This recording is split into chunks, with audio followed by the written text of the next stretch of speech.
the loss of another metal legend, the whole truth about Children of Bodom, and Judas Priest scared the hell out of their fans. Panic attack! Metal is life and well, so let's see what keeps it going today. Here you go. Panic attack! Panic attack!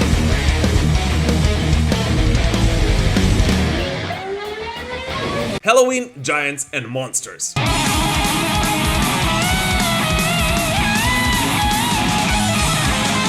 Okay, now it's official. After teasing a little bit of their new material last week, this week Helloween finally announced their brand new studio record, titled Giants and Monsters, which will be dropping this August 29th via Reigning Phoenix Music. And of course will mark the second studio release from the German power metal titans Pumpkins United lineup, which includes Michael Kiske, Kai Hansen and Andy Darius, all at the same time. And I don't know about you, but at least for me, this automatically makes Giants and Monsters one of the most anticipated metal releases of this year.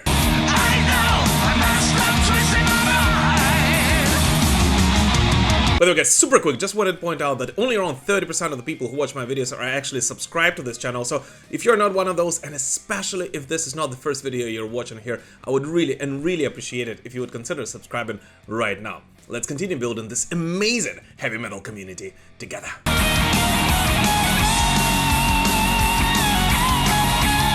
The Children of Bodom book.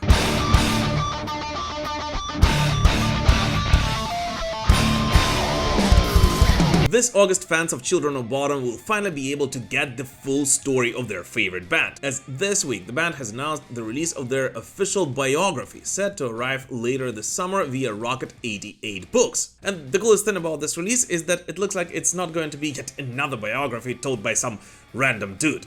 Quite the opposite. This book will tell the band's story in their own words, featuring first-hand accounts from pretty much all of the ex-members of Children of Bodom, and will explore the band's entire journey from their earliest days as Unearthed in 1993 through global tours, creative triumphs, internal tensions, and ultimately the group's final show in 2019.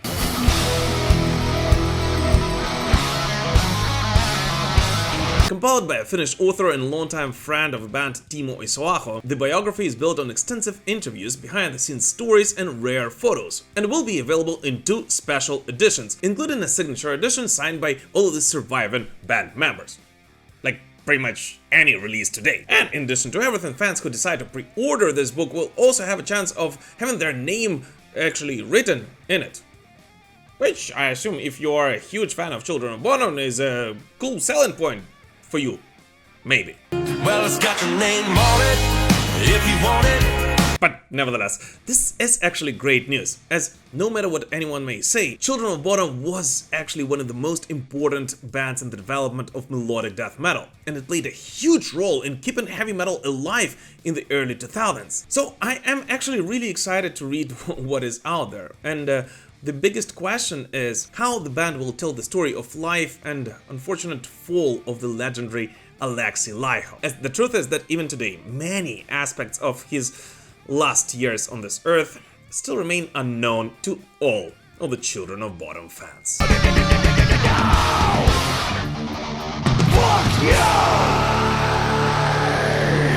And here, as always, very quick, but I really want to thank all my channel members and all of the patrons for supporting this show, as it is thanks to you and thanks to everyone who purchases Metal Pilgrim merch to rock out at metal concerts that this show is even able to exist. So from the bottom of my heart, thank you, each and every one of you.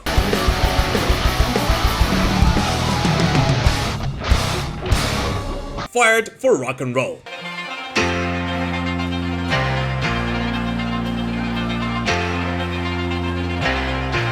Another drummer in The Who camp, as the drummer Zak Starkey, who's been playing together with this band since 1996, so for almost 30 years, has been quietly dropped from their lineup and later on officially fired after the band's Royal Albert Hall performance in March. And all because Zak played one of the songs too loudly.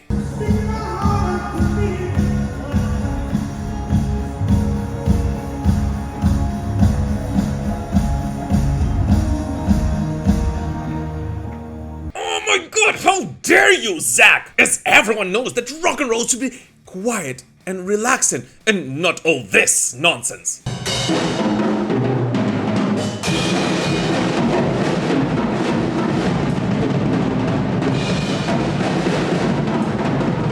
yes, such terrible rock and roll behavior definitely should get you fired. It doesn't matter that you played in this band for almost 30 years, and it doesn't matter that you are Ringo Starr's son. Not at all. So today, the only question we have is, what do you guys think Lemmy would say about it? Don't cry. Thrash metal supergroup.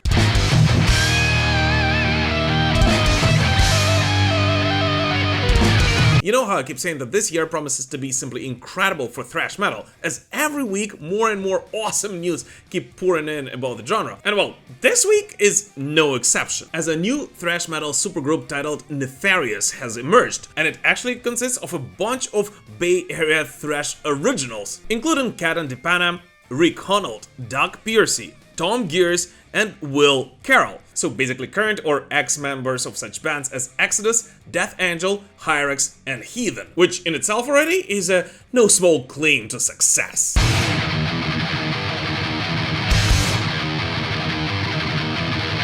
And here's the thing, I simply have to be honest with you, most of the time, I simply hate supergroups, as to me, all of them, with bare exceptions, is nothing more than just a money grab with same old overproduced stuff. But this time around, it's actually quite different, as it looks like this is just 5 guys who really love thrash and really know how to play it well, gathered together in someone's living room and recorded a video on an iPhone.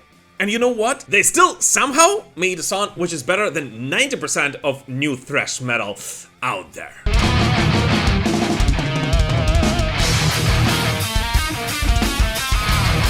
And here comes the time for your favorite part of the video, a part in which we discuss 5 latest metal releases from this week, which, although did not get their own segments in this video, are definitely worthy of your attention. Polish death metal veterans Vader have released Unbanded, the closing track from their upcoming EP Humanihility, set for release on May 30th via Nuclear Blast. The song serves as the official anthem for Poland's Mystic Festival 2025. This marks the band's first material since 2020's Solitude in Madness and features the return of guitarist Mauricy Mauser Stefanovic and new drummer Michal Andrzejczyk.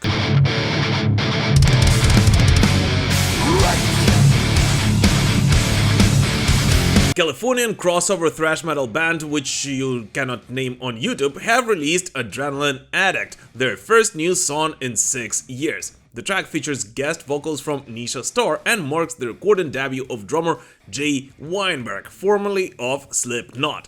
The single coincides with the band's 40th anniversary celebrations.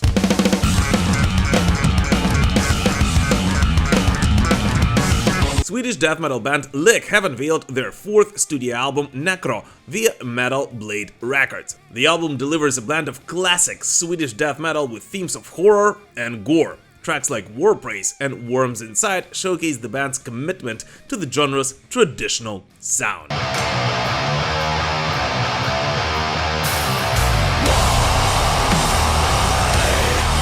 Canadian technical death metal pioneers Cryptopsy have released Until There's Nothing Left, the lead single from their forthcoming album An Insatiable Violence, due out on June 20th via Season of Mist. The track features the band's signature complex rhythms and brutal intensity, continuing their legacy in the extreme metal scene. Ukrainian folk metal band Karna have released their new single Vysoky Pereval, or High Mountain Pass, a single that once again blends traditional Ukrainian musical elements with modern metal. We've wanted to make a song about love for a very long time. There's too much death right now. We're holding on, said the band in their statement.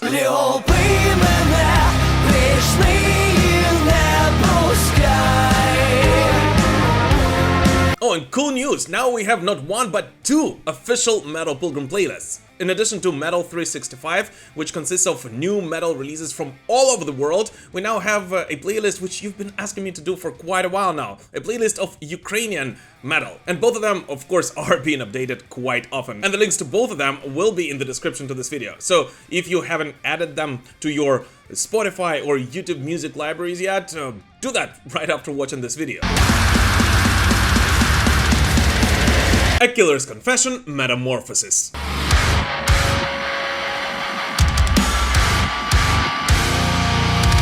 talk about wild timing. A Killer's Confession just had drummer Morgan Bauer leave the band mid-tour, right in the middle of their US run. The good thing is that no public drama whatsoever, the band simply confirmed his exit and wished him well. But here's a twist. The fans didn't really have to wait for a new drummer announcement for much longer, as the band brought Steve Skinny Felton, legendary Mushroomhead drummer, to finish the tour, which makes total sense and actually works out quite well. As in case you don't know, A Killer's Confession is currently fronted by ex-Mushroomhead vocalist Waylon Reeves. And in addition to it, this throwback tour also features former Mushroomhead members Jason J. Man Popson and Rick Stitch Thomas. So you basically have a Mushroomhead reunion right there on stage, just under a slightly different name.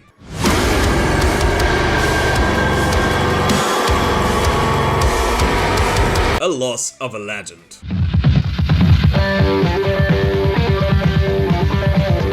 Another sad news for the world of metal. Another loss of a legend this week. Les Binks, the legendary Judas Priest drummer, has sadly passed away at the age of 73. And here's the thing, it's been a couple of days since last passing, but the truth is that this news still hits really and really hard today. And I'm sure that I'm not the only Judas Priest fan who feels that. As the truth is that Les Binks by all means was not yet another drummer from the many Judas Priest had throughout the years. He was an integral part of the early days of Judas Priest, and it was him who helped the band revolutionize the sound of heavy metal, combining its early dark atmosphere with something absolutely aggressive and electrifying, doing something nobody dared to do in the late 70s, revolutionizing the sound and perception of heavy metal as a whole.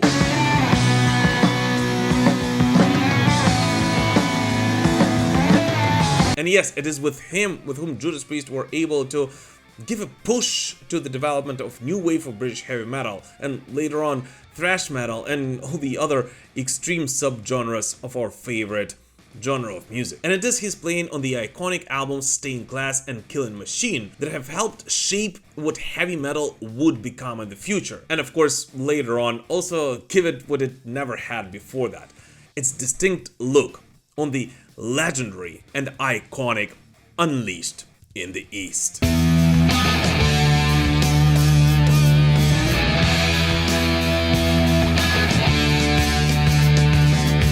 So today, once again, on behalf of all the metal pilgrims and on behalf of all the heavy metal fans around the globe, I just want to issue my sincere condolences to the friends and family of the legendary Les Binks. And just say that I'm extremely happy that Les got the recognition he definitely deserved by the end of his tenure on this earth, being inducted into the Rock and Roll Hall of Fame together with Judas Priest.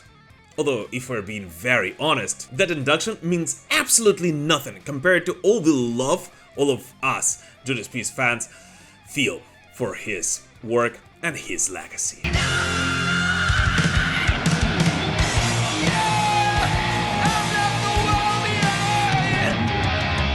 The Tour of the Year.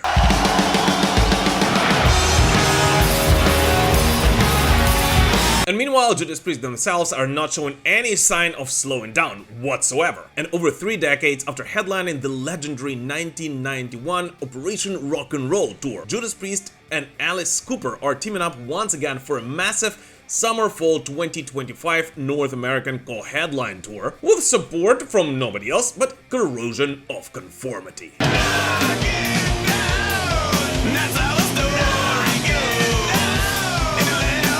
And this tour automatically becomes one of the most anticipated ones this year, but also at the same time, one of the scariest ones for Judas Priest fans ever. As most of those who follow our Defenders of the Faith series know that the original 1991 tour, which ran from July 9th to August 19th, 1991 across the United States and Canada, became the last North American Judas Priest tour with Rob Halford before his departure from the band in 1992. And yes, that's exactly why most fans, after hearing these news, are both excited but are rather scared at the same time. In addition to the whole fact that back in 91, Judas Priest were out on the road promoting their then new studio album Painkiller.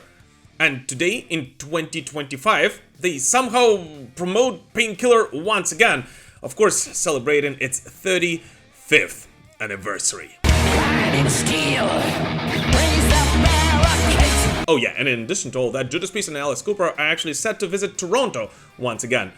And in case you don't know what happened in Toronto back in 1991, while entering the stage on his motorcycle at the beginning of Hell Bent for Leather, Rob Halford accidentally hit his head against Scott Travis's drum kit and fell absolutely unconscious right on the stage. But the craziest thing is that because of heavy smoke, no one actually saw Rob Halford. And the band continued playing for a couple of minutes after that, until Gleb Tinton accidentally stumbled upon Rob's body. And that's when the band was able to stop the concert and the medics were able to help Rob, who of course continued his last show with Judas Priest on North American soil after becoming conscious. So, Rob, this year, we beg you, please be careful!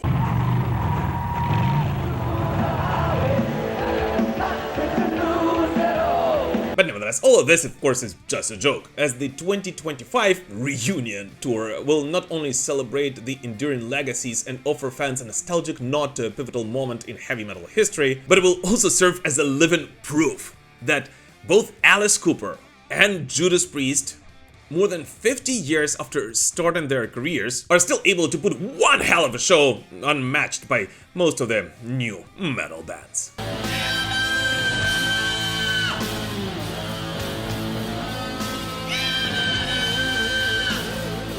But anyways, what new music did you listen to this week? Please let us know in the comments. As always, thank you so much for watching this video, guys. Please don't forget to like it, comment under it, spread the word about the channel, and of course join our communities on Instagram, Facebook, X, Threads, Discord.